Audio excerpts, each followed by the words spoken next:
নমস্কার বন্ধুরা, তনুশ্রী রান্নাঘরে আপনাদের সকলকে স্বাগত জানাই। আশা করছি আপনারা সকলে ভালো আছেন, সুস্থ আছেন। তো আজকে আমি বানাবো পটল মহারানী।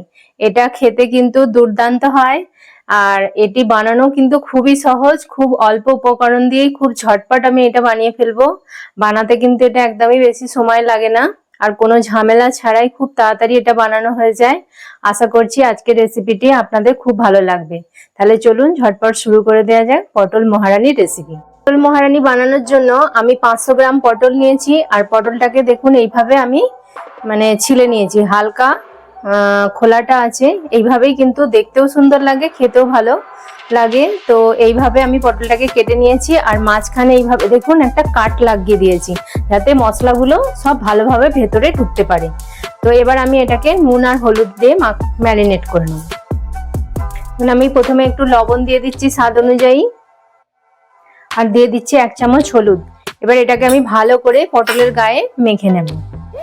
দেখুন এইভাবে ভালো করে পটলটাকে মেখে নিতে হবে নুন আর হলুদ দিয়ে।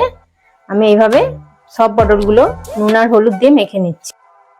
দেখুন পটলটার গায়ে নুন হলুদ আমি খুব ভালোভাবে মেখে নিয়েছি। এবার এটাকে আমি এখন 5 মিনিট রেখে দেব। এবার আমি একটা পটল মহারানির জন্য একটা মশলা বানিয়ে নেব। তো তার জন্য আমি একটা মিক্সিং জার নিয়েছি, তার মধ্যে আমি দুটো পেঁয়াজকে কেটে এর মধ্যে দিয়ে দিচ্ছি। 3টে কাঁচা লঙ্কা দিয়ে দিলাম, আর দিয়ে দেব কিছুটা পরিমাণ কাজু বাদাম, 2 চামচ মতো চার মগজের দানা। এবার অল্প একটু জল দিয়ে দেব, দিয়ে এটাকে একটা ভালো মসৃণ একটা পেস্ট বানিয়ে নেব। দেখুন আমি পেস্টটা বানিয়ে নিয়ে চলে এসেছি। তো পেস্টটা আমার বানানো হয়ে গেল। এবার আমি পটল মহারানির জন্য একটা স্পেশাল ভাজা মশলা তৈরি করে নেব। দেখুন স্পেশাল মশলাটা বানানোর জন্য আমি কি কি নিয়েছি আপনাদেরকে দেখিয়ে দিই। 1 চামচ জিরে, 1 চামচ গোটা ধনে, 1 চামচ মৌরি, আর কয়েকটা গোলমরিচের দানা, আর দুটো শুকনো লঙ্কা। তো এগুলোকে আমি ভালো করে ভেজে নেব শুকনো খোলায়। দেখুন এইভাবে আমি ভেজে নিচ্ছি এটাকে। ভালোভাবে ভাজা হয়ে গেছে। খুব কিন্তু লাল করলে হবে না, মোটামুটি বেশ সেন্টে একটা গন্ধ বেরোবে, হালকা লাল লাল মতো হবে, তখন এটাকে নামিয়ে নিতে হবে।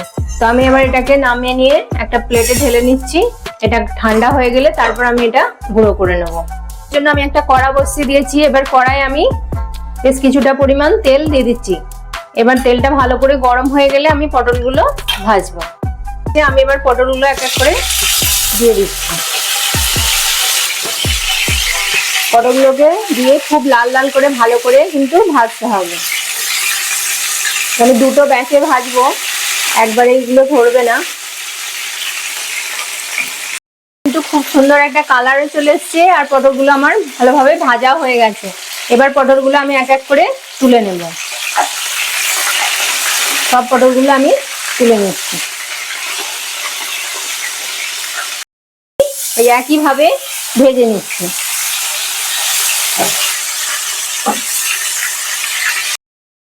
পটলগুলো আমার সব ভালোভাবে ভাজা হয়ে গেছে।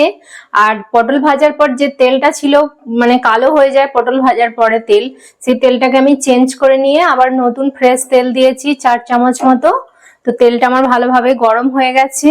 তো এবার আমি গোটা গরম মশলা ফোড়নের জন্য দিয়ে দিচ্ছি 4টে এলাচ আর একটা দারচিনির টুকরো আমি দিয়ে দিলাম। এবার এটাকে ভালো করে একটু ভেজে নেব কয়েক সেকেন্ড। ফোড়নটা আমার ভালোভাবে ভাজা হয়ে গেছে। তো এবার আমি যে পেঁয়াজ কাজু বাদামের পেস্টটা ছিল সেটা এবার দিয়ে দিচ্ছি। দিয়ে ভালো করে তেলের সাথে মিশিয়ে এটাকে ভালো করে ভাজতে হবে। কাজু বাদাম আর পেঁয়াজের পেস্টটা দেখুন অনেকটাই ভাজা ভাজা হয়ে গেছে, তেলও ছাড়তে শুরু করেছে। তো এবার আমি 1 চামচ আদা বাটা দিয়ে দিলাম। এটা দিয়েও ভালো করে কিন্তু মশলার সাথে কষাতে হবে, কারণ আদার একটা কাঁচা গন্ধ আছে। যতক্ষণ না এ থেকে ভালোভাবে তেলটা রিলিজ হচ্ছে ততক্ষণ কিন্তু আমি এটাকে ভালো করে কষাবো। দেখুন ভালো করে এইভাবে নেড়ে নেড়ে ভাজতে হবে, আর এটা কিন্তু কনস্ট্যান্ট নাড়াতে হবে। মাঝে মাঝে এটাকে একটু নেড়ে দিতে হবে, নাহলে কিন্তু তলায় মশলাটা পুড়ে যাওয়ার চান্স থাকবে। তো এইভাবে আমি ভালো করে এটাকে কষিয়ে নিচ্ছি। আদাটা দিয়ে আমার ভালোভাবে কষানো হয়ে গেছে, এবার আস্তে আস্তে তেল ছাড়তেও শুরু করেছে। তো এবার আমি এতে কিছু গুঁড়ো মশলা অ্যাড করে দেবো। তো প্রথমে দেবো একটু হলুদ গুঁড়ো, খুব বেশি না, অল্প, ছোট চা চামচের 1 চামচেরও একটু কম হলুদ দিয়ে দিলাম। দেবো 1 চামচ লাল কাশ্মীরি মির্চের গুঁড়ো, এটা জাস্ট কালারের জন্য দিলাম। এবার দিয়ে দিচ্ছি স্বাদ অনুযায়ী লবণ, দিয়ে দিচ্ছি অল্প একটু চিনি, দিচ্ছি টক দই, 2 চামচ টক দইকে আমি খুব ভালো করে দেখুন একদম ফেটিয়ে নিয়েছি, খুব কিন্তু ভালো করে এটাকে ফেটাতে হবে। এবার টক দইটা আমি দিয়ে দিচ্ছি, আর এই সময় গ্যাসের ফ্লেমটা কিন্তু একদম লোয়ে রাখতে হবে। বাটিটা ধুয়ে আমি একটু জল দিয়ে দেব। এবার আমি বাটি ধোয়া জলটা দিয়ে দিচ্ছি, দিয়ে ভালো করে এবার আমি এটাকে মিশিয়ে নেব। ভালো করে কিন্তু এবার মিশিয়ে কষাতে হবে মশলাটাকে। আর এই সময় গ্যাসের ফ্লেমটা কিন্তু একদম লোয়ে থাকবে, নাহলে কিন্তু দই দেওয়া আছে, এটা মশলাটা কেটে যাবে। এই সময় এটাকে দিয়ে ভালো করে আমি এবার কষাবো। আমার খুব সুন্দর ভালোভাবে কষানো হয়ে গেছে, আর দেখুন কত সুন্দর তেলটা একদম রিলিজ হয়ে গেছে। এবার আমি যে মশলাটা বানিয়েছিলাম সেখান থেকে 1 চামচ মশলা আমি এতে দিয়ে দিচ্ছি। মশলাটা দিয়ে ভালো করে মিশিয়ে দেব। দিয়ে এবার পটলগুলো আমি দিয়ে দিচ্ছি। পটলটা দিয়ে ভালো করে মশলার সাথে কিন্তু মিশিয়ে নিয়ে একটু কষতে হবে। 2-3 মিনিট আমি এটাকে মশলার সাথে ভালো করে কিন্তু কষিয়ে নেব। দেখুন এইভাবে ভালো করে মশলার সাথে মিশিয়ে দিয়েছি। দিয়ে এবার চাপা দিয়ে একদম স্টিমটা লো করে আমি 2-3 মিনিট এটাকে একটু কষতে দেবো। আপনাদেরকে খুলে দেখাচ্ছি, দেখুন কত সুন্দর লাগছে, আর তেলটাও খুব সুন্দরভাবে রিলিজ হয়ে ওপরে চলে এসছে। আর মশলা দিয়ে এইভাবে একটু কষালে কিন্তু মশলাটা পটলের ভেতর পর্যন্ত ভালোভাবে ঢুকবে, আর এতে খেতেও কিন্তু খুব ভালো লাগবে। তো এবার আমার কষানো হয়ে গেছে, এবার আমি এতে অল্প একটু জল দিয়ে দেব। বেশি জল না, অল্প একটু জল। আমি হালকা ইসুদুষ্ণ জল গরম করে রেখেছি। যে কোনো রান্নায় একটু গরম জল দিলে কিন্তু খাবারের টেস্টটা খুব ভালো হয়। তো আমি অল্প একটু জল দিয়ে দেব, এটা একটু গামাখা গামাখা হবে, ব্যাস। আর আমি জল দেব না, এই জলটাতেই আমার হয়ে যাবে। এবার একটু চাপা দিয়ে একটু ফুটতে দেব। আর এই সময়ও গ্যাসের স্টিমটা কিন্তু লোয়েতেই থাকবে। জোর দিলে কিন্তু, যেহেতু এটা কাজুর পেস্ট আছে, সেই জন্য এটা তলায় বসে যাবে। তো আমি একদম আস্তে করে দিয়ে এটাকে 2-3 মিনিট হতে দেব। একদম রেডি, আর বিশেষ কিছু দেবার নেই এর মধ্যে। তো যে ভাজা মশলাটা করে রেখেছিলাম তা থেকে আর 1/2 চামচ মতো মশলা আমি এতে দিয়ে দিলাম।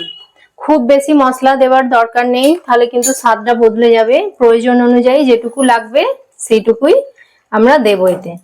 তো এবার এটাকে মশলাটা দিয়ে ভালো করে মিশিয়ে দিলাম। দেখুন কতটা সুন্দর হয়েছে দেখতে, দেখতেও যেমন লোভনীয় হয়েছে, খেতেও কিন্তু ততটাই ভালো হয়। এটা যে কোনো কিছুর সাথে এটা সার্ভ করা যায়, রুটি, পরোটা, এমনকি রাইস, সবের সাথে এটা খুব ভালো যায়। দেখুন কতটা সুন্দর লাগছে দেখতে এটা। দেখুন বন্ধুরা, আমি এটাকে প্লেটে একটা সার্ভ করে নিয়েছি, আর কত সুন্দর লাগছে পটল মহারানী, দেখতেও একবারে দুর্দান্ত হয়েছে, আর খেতেও কিন্তু খুবই সুন্দর হয়। আশা করছি আপনাদের এই রেসিপিটা ভীষণই ভালো লাগবে, আর একবার ট্রাই করবেন বাড়িতে, আর খেয়ে কমেন্ট করে আমাকে বলবেন যে আপনাদের কেমন লেগেছে এই রেসিপিটি। এই রেসিপিটি আপনারা রুটি, পরোটা, রাইস, যে কোনো কিছুর সাথে এটা সার্ভ করা যায়। স্পেশাল কোনো দিনেও আপনারা এটা বানাতে পারেন, খুবই সুন্দর হয় এটা। তাহলে যদি আমার এই রেসিপিটি আপনাদের ভালো লেগে থাকে তাহলে লাইক করবেন, কমেন্ট করবেন, আর তনুশ্রী রান্নাঘর চ্যানেলটিকে অবশ্যই সাবস্ক্রাইব করে দেবেন, আর পাশে থাকা বেল আইকনটি প্রেস করে দেবেন, যাতে সহজেই আমার নতুন নতুন রান্নার ভিডিওর নোটিফিকেশন আপনারা সহজেই পেয়ে যান। আর আপনার বন্ধু বান্ধবদের মধ্যে এটি প্লিজ শেয়ার করে দেবেন। ততক্ষণ আপনারা ভালো থাকবেন, সুস্থ থাকবেন। আপনাদের সাথে দেখা হবে নতুন একটি রান্নার ভিডিওতে। নমস্কার।